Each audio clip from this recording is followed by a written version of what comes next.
예, 안녕하세요. 세뇌 탈출입니다.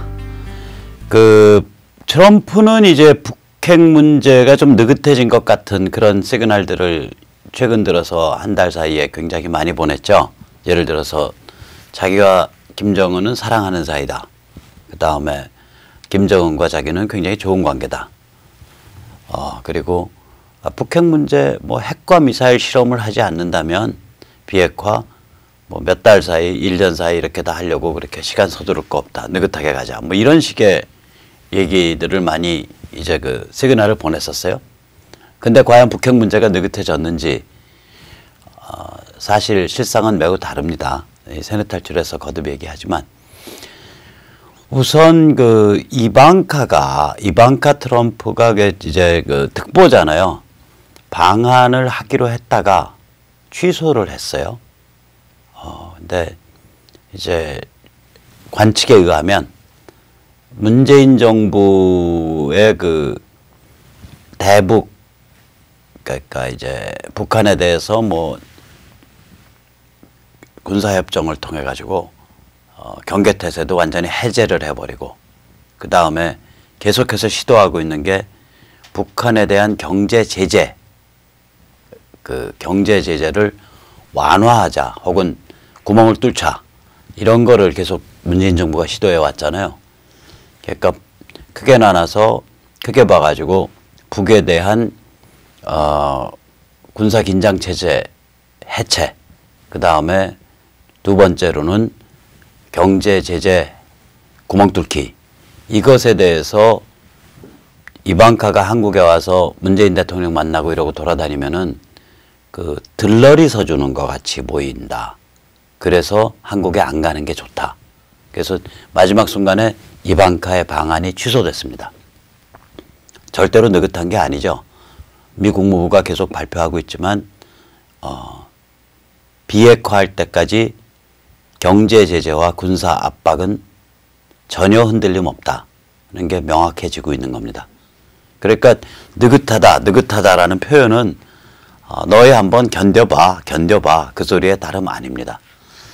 아니나 다를까 미국의 경제 제재는 벌써 올해 들어서 작년 수준을 넘어서고 있고요.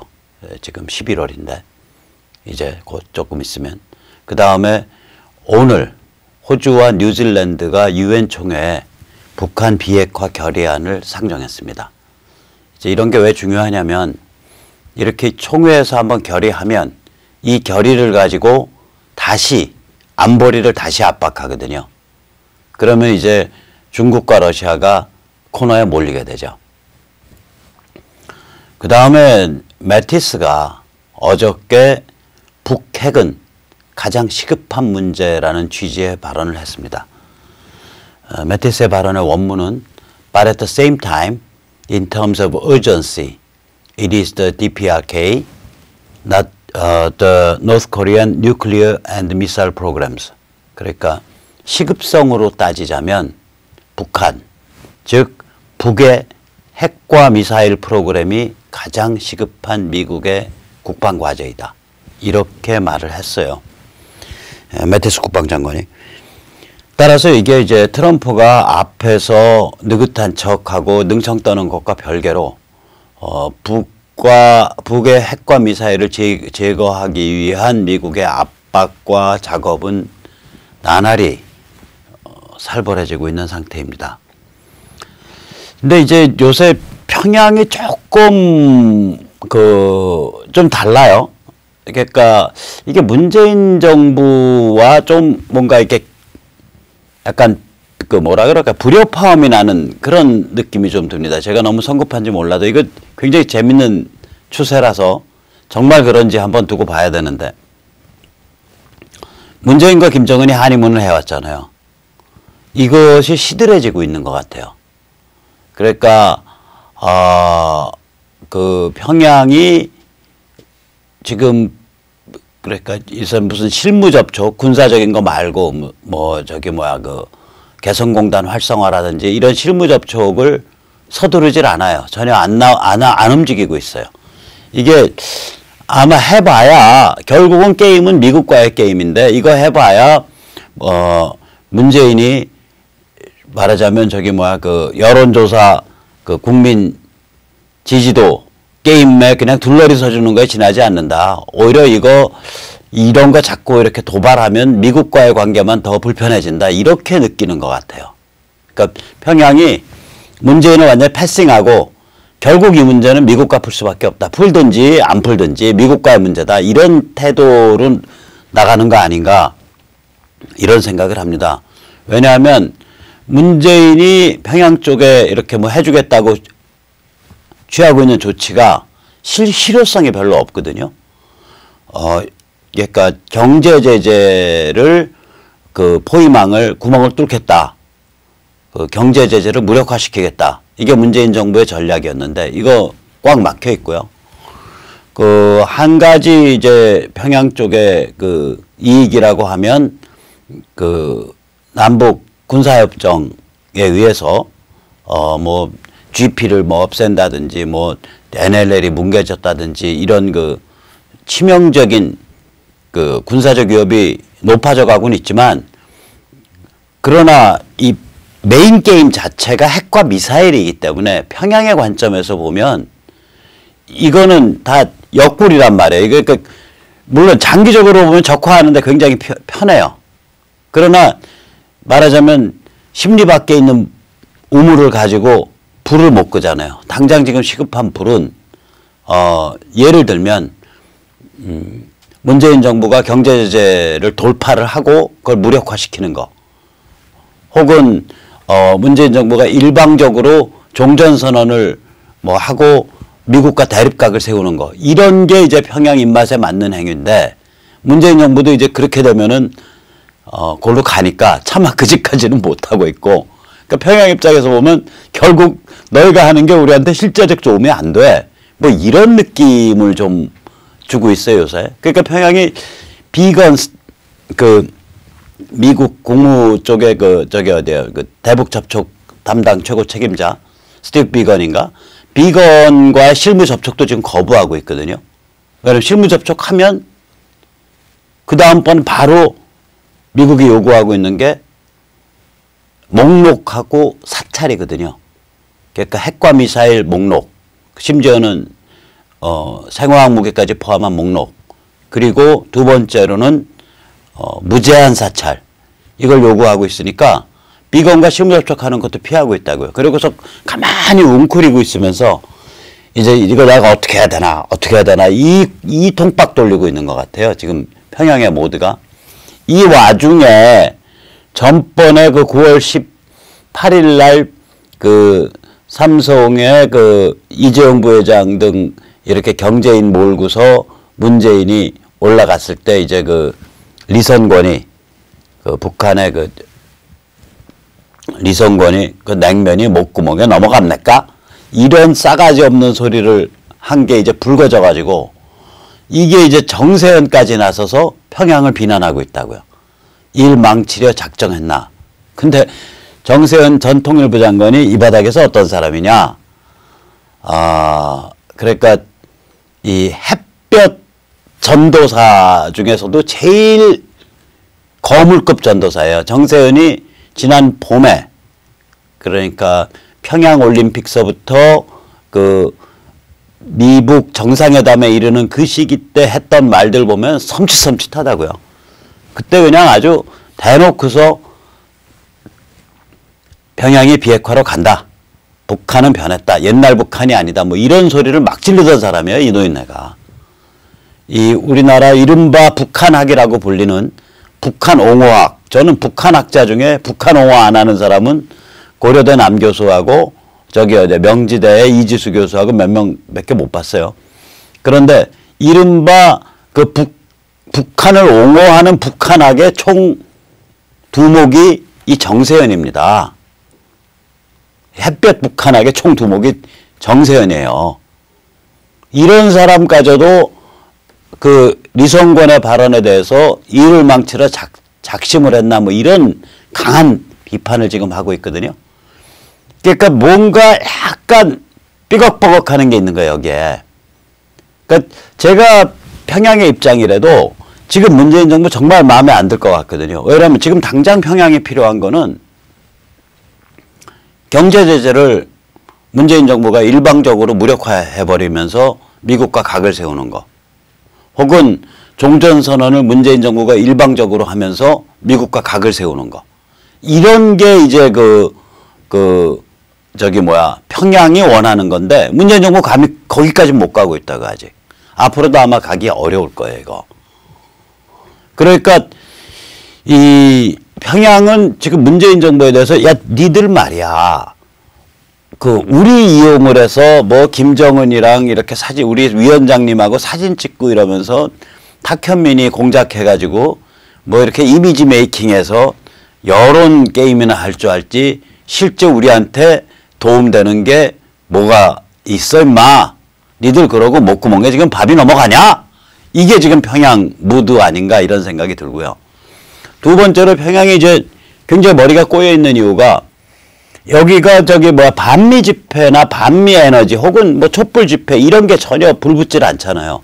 지난 토요일 날 27일 날 촛불 2주년이라고 했는데 사람 안 나온다고 생각을 해서 그런지 거기에 책장을 세워놓고 무슨 북콘서트 같은 책장을 줄줄이 세워놓고 광화문 한가운데 그런 분위기로 했어요. 한 100여 명이 나왔나?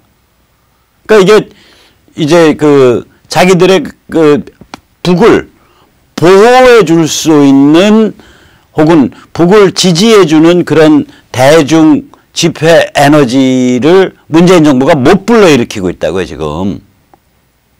그러니까 그런 대중 집회 에너지 폭망했지. 그렇다 해서 문재인 정부가 미국이랑 각 세우면서 무슨 종전선언을 일방적으로 한다든지 경제 제재를 일방적으로 무력화하지도 못하고 있지.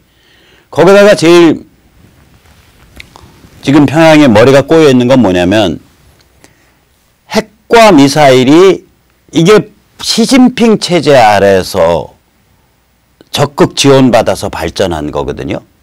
그러니까 시진핑 체제 아래에서 6번의 핵실험 중 4번이 이루어졌고요. 이제까지 한 30여 번의 유의미한 미사일 실험 중 25번이 이루어졌고요. 그 와중에서 북의 핵이 원자폭탄을 넘어서 수소폭탄급으로 진화했고요. 북의 대륙간 탄도미사일이 미국 본토 타격 사거리까지 진화했단 말이에요. 그러니까 이거는 시진핑 체제가 밀어준 거란 말이죠. 거기다가 시진핑 체제가 밀어줘서 결국은 중국제 이동 발사대까지 들어갔단 말이에요. 그러면 이런 상태였는데 이 시진핑 체제가 지금 딱 미중 전쟁에 올무가 걸려버렸잖아요. 그리고 미중 전쟁이 계속 확대되고 있잖아요. 그러니까 평양 입장에서는 뒷배가 없어진 거예요. 자, 문재인 정부가 자기 목숨 내놓고 미국과 각을 세워서 반미 투쟁을 하는 것도 아니고 또 문재인 정부가 엄청난 대중적 열기를 불러일으켜서 미국과 각을 세우는 대중 집회를 촉발시키지도 못하고 있고 그 다음에 자기 뒷배 봐주던 중국은 지금 손발이 묶이고 목에 올무가 채워져서 조금만 움직이면 올무가 계속 조여 들어가는 그런 상태고 그러니까 야 이거 어떻게 해야 되냐 급당황하고 있으면서 여기서 이제 행동을 잠깐 중지하고 있는 상태로 보여요. 이 상태이기 때문에 트럼프가 그래 시간 갖고 고민해봐 우리 급할 거 없어 우리 급할 거 없거든 이렇게 나오는 거죠. 지금 미중 전쟁이요 별로 크지 않은 사건처럼 보이는데 이거 굉장히 없던 유형이라 눈여겨볼 사건이 하나 터졌어요. 어저께. 뭐냐면 중국이 이제 반도체에 뛰어들겠다고 반도체 산업을 집중 육성하고 있거든요. 그 중에 하나가 푸지안 진화 세미컨덕터스 그러니까 푸지안 진화 반도체라는 회사가 있습니다. 그런데 이게 이제 중국의 간파급 반도체 프로젝트 회사인데 이거를 미국이 제재를 해버렸다고요. 그러니까 제재 내용은 뭐냐면 이 회사가 반도체 제조에 필요한 부품, 장비, 소프트웨어를 미국으로부터 사갈 때 이거를 사전 심사받게 만들었어요. 사실상 수출 금지죠. 그런데 그 명분이 어떻게 보면 참 웃기지도 않아요. 명분이 뭐냐면 미국 군용 장비의 공급 체인, 서플라이 체인을 교란할 위험성이 있다 이게 후지안 진화 반도체가 앞으로 반도체를 생산을 해내면 이거 아니 근데 후지안 진화 반도체라는 게 이게 뭐 어떤 거 생산하는 데냐면은 결국 메모리 반도체 생산하는 데거든요. 그 메모리 반도체야 뭐 한두 군데서 생산하나? 여러 군데서 생산하는데. 그런데 거기다 대고서 딱 뭐라고 미국이 한 거냐면 야 이거 메모리 반도체 중국에서 메모리 반도체 공장 짓는다고 할 때 미국으로부터 부품 장비 소프트웨어 수입 못해. 이런 종류의 그 반도체 공장 컨트롤 이런 것들은요. 미국이 최첨단 테크놀로지를 갖고 있어요. 이게. 미국이 어차피 그게 다 미국에서 발전한 거잖아요. 처음부터 반도체라는 게. 그러니까 지금 미국이 반도체를 많이 생산하던 안 하던 간에 이 반도체 제조에 필요한 그 예를 들어서 공장 자동화 소프트웨어 프로그램, 소프트 시스템, 그 로봇 움직이는 거, 그 로봇, 그 흘러가는 라인을 제어하는 방식 이런 것들은 전부 미국이 세계 최첨단을 달리고 있다고요. 이게. 이거 못 가져간다는 거 아니에요, 너희. 지금 이 후지안 진화 반도체 공장 짓는다고 막 그 텄 닦고 난리가 아니었는데 몇 조씩 막 몇십 조씩 투자해가지고 못 한다는 거 아니에요. 망한 거죠, 한마디로. 그런데 이게 왜 주목할 하냐면 미국의 그 메모리 반도체 회사가 있어요. 마이크론 세미컨덕터 테크놀로지인가 마이크론이라 그래요. 이게 이제 우리 그 SK 하이닉스보다 조금 더 아래급 회사인데 아마 그런데 아래급이지만 범용이 아니라 군용은 마이크론에서 많이 만들 거예요. 군용은 좀 다르거든요. 군용은 이 군이나 이 군대 장비나 혹은 우주 장비에 들어가는 건요. 밀스펙이라 그래요. 밀리터리 스펙이라 그래가지고 이 습도, 온도, 이런 거에 그 적용 범위가 달라요. 그러니까 아주 춥거나 아주 더운 환경에서도 작동을 하고요. 습도가 아주 높은 환경에서도 장애를 덜 일으키고요. 이게 그 밀스펙이라고 보통 얘기하는데 아마 밀스펙에 해당하는 밀리터리 스펙에 해당하는 칩들은 여기서 많이 만들 거예요. 그러니까 삼성전자 이런 데서는 범용을 많이 세계 최첨단을 만들지만 어쨌거나 미국에서 운영하고 있는 캘리포니아에 있는 그 미국의 첨단 반도체 회사인데 전체 그 사세로 보면 한 3위, 4위 해요. 반도체 쪽에서. 그러나 특별한 몇 개 분야에서는 아마 이게 족탈불급의 회사일 거예요. 어쨌거나 이 마이크론하고 후지안 진화 반도체가 싸움이 붙었었다고요. 싸움이 진행 중이에요. 이 마이크론사가 후지안 진화 반도체에 대해서 쟤들이 산업 스파이를 했다라 그래가지고 캘리포니아 법정에 이 후지안 진화 반도체를 고발해놨어요. 고소를 해놨다고요. 그런데 후지안 진화 반도체가 무슨 짓을 했냐. 중국 정부를 동원해서 중국 전역에 걸쳐서 마이크론 반도체 제품이 팔리지 못하도록 중국 법원의 명령을 받아냈어요.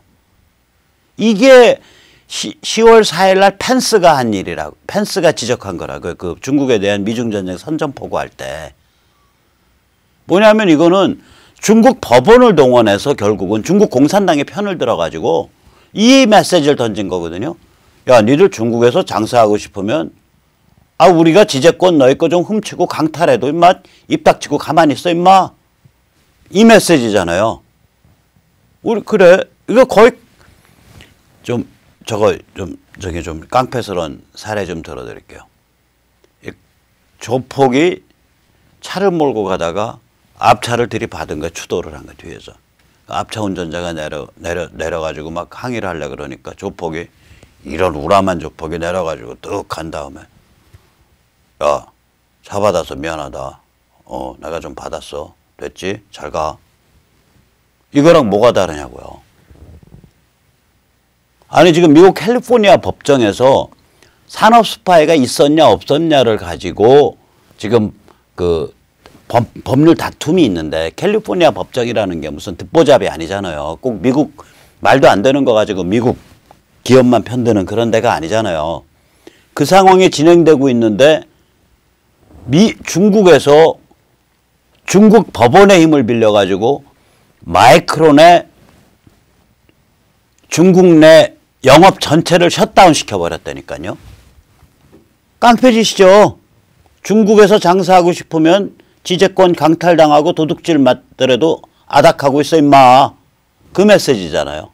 이게 바로 펜스가 10월 4일 날 미중전쟁 선전포고하면서 중국의 이러한 행태들이 지금 용납될 수 없다라고 말한 그런 유형의 행태들이라고. 이게 포식자적, 약탈자적 행태고 중국 내의 중국 시장을 자산화해서 너희가 이 중국 시장 안으로 들어오려면은 우리가 너희한테 대해서 산업 스파이 짓을 하던 지재권을 뺐던 지재권을 손을 비틀어서 토해내게 만들던 너희 그냥 아닥하고 가만히 있어 임마.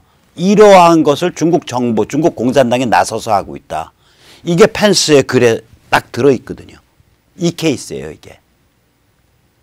그래서 이거는 작은 하나의 케이스지만 미중 전쟁이 그냥 무역 이런 거의 문제가 아니고 이게 먼저 번에 ZTE 통신장비 업체랑은 완전히 달라요. 먼저 번 ZTE는 사실은 이란이나 북한의 통신장비 판 거 가지고 시비 붙은 거예요.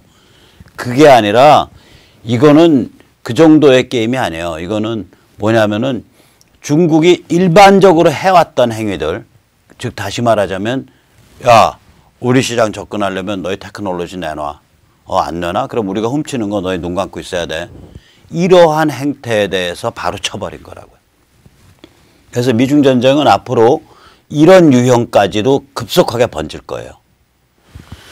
자, 이렇게 살벌한 상황이 진행되고 있는데 이 와중에 대한민국은 하루가 다르게 폭도공화국으로 퇴화하고 있습니다. 이거는 어저께 열렸나요? 문재인이 무려 4개월 만에 경제정책에 관한 그 관계장관들 쭉 불러가지고 회의를 했는데 무려 4개월 만이요. 4개월 만에 한 것도 웃기죠. 지금 경제 개 박살나고 있는데 왜 그러냐면 이게 경제가 박살날 수밖에 없는 게 우리가 지금 중국에 대한 투자액 총액이 600억 달러란 말이에요. 한 70조 된다고요. 600억 달러면 70조 맞죠? 10억 달러면 10억 달러면은 그렇죠. 10억 달러면 한 1조 2천억 되니까 70조 되죠. 그리고 중국으로부터의 수입이 한 900억 달러 되고요. 중국에 대한 수출이 약 1,300억 달러 되고요. 그래서 중국에 대해서 우리가 누리고 있는 무역 흑자가 한 400억 달러 돼요, 연간. 이런 상태에서 미국이 중국과 경제 결합을 약화시키고 있잖아요. 이코노믹 디커플링. 제가 쓰는 용어인데 디커플링. 그러니까 결합돼 있던 거 푸는 거예요. 풀어서 약화시켜 가니까 당연히 우리도 타격을 많이 보죠. 그러면 이렇게 국제적 불확실성, 국제적 위험이 굉장히 높아져 가고 있는 상태인데 여기에다 대고 문재인 정부가 무슨 짓을 저질렀냐. 우선 첫째, 기업가의 기세를 다 그냥 문질러 버린 거 아니에요. 이재용을 막 감옥에 쳐놓고 그 다음에 기업가들 줄줄이 감옥에 넣고 막 고소고발하고 그러면 그 다음에 두 번째로는 법률에 의해서 국가 정책에 의해서 저걸 한다는 거 아니에요. 그 임금을 상승시키겠다고 최저임금을 급작스럽게 올리고 주 52시간 칼퇴를 만들어서 완전히 기업 문화를 아작을 내놓고 그러니까 이 하고 있는 정책 하나하나가 경제의 자율조절 기능을 약화시키는 정책을 해왔어요. 그래서 이게 브레이크가 없이 그냥 추락할 수 있다고요. 한국 경제가.